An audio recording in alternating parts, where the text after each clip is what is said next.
সাংবাদিক ইলিয়াস হুসেন এবং পিনাকি ভট্টাচার্য তারা যদি আজকে না থাকতো, একটাবার চিন্তা করে দেখেন বাংলাদেশ রাষ্ট্রের কি অবস্থা হতো। শুধু তাদের কারণেই আমরা আজকে এই দেশে কি ঘটতেছে, কি আগামীতে ঘটবে, সব সত্য আমরা জানতে পারতেছি। আমরা বাঙালি হিসাবে খুবই লজ্জিত। আমি বাঙালি হিসাবে বিশেষ করে খুবই লজ্জিত।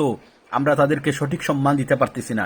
তারাই হচ্ছে দেশের সঠিক সম্পদ, তারাই হচ্ছে সাংবাদিকতার যে জিনিসটা, এদের মধ্যে আপনি এদেরকে দেখলেই বুঝতে পারবেন সাংবাদিকতা কাকে বলে। এরাই হচ্ছে দেশের দেশের আসল সম্পদ। তারা কখনো দেশের খারাপ চায় না, দেশের সব সময় ভালো কাজ করে। তাদের নিজের নিরাপত্তা চিন্তা না করেও তারা দেশের ভালোর জন্য কাজ করে যাচ্ছে। তাদেরকে স্যালুট বাই স্যালুট সাংবাদিক ইলিয়াস হুসাইন এবং পিনাকি ভট্টাচার্যকে। অবশ্যই তাদেরকে সব প্রাপ্য সম্মানটা আমরা দিতে পারিনি, এটাই আমাদের ব্যর্থতা। আমাদের দেশের যে মাদারবোর্ড সাংবাদিকগুলো আছে, এগুলা তো মানুষের পর্যায়ে পড়ে না, কোনো কাজে তাদের কোনো অংশীদারিত্ব নাই।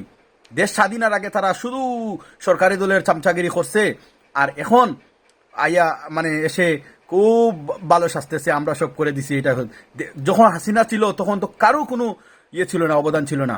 এখন সবাই করছে, সবাই করছে।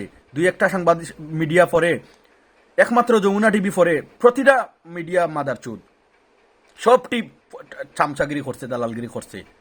আমরা সঠিক মানুষকে মূল্যায়ন দিতে পারি না। সাংবাদিক ইলিয়াস হুসেন, বাংলাদেশ যতদিন থাকবে সাংবাদিক ইলিয়াস হুসেন পিনাকিদের অবদান কোনোদিনও ভোলা যাবে না। এরাও সৈনিক, যুদ্ধের কমান্ডার এরা। আমরা বাঙালি হিসাবে খুবই লজ্জিত, তাদের রেসপেক্ট করতে পারিনি ভাই।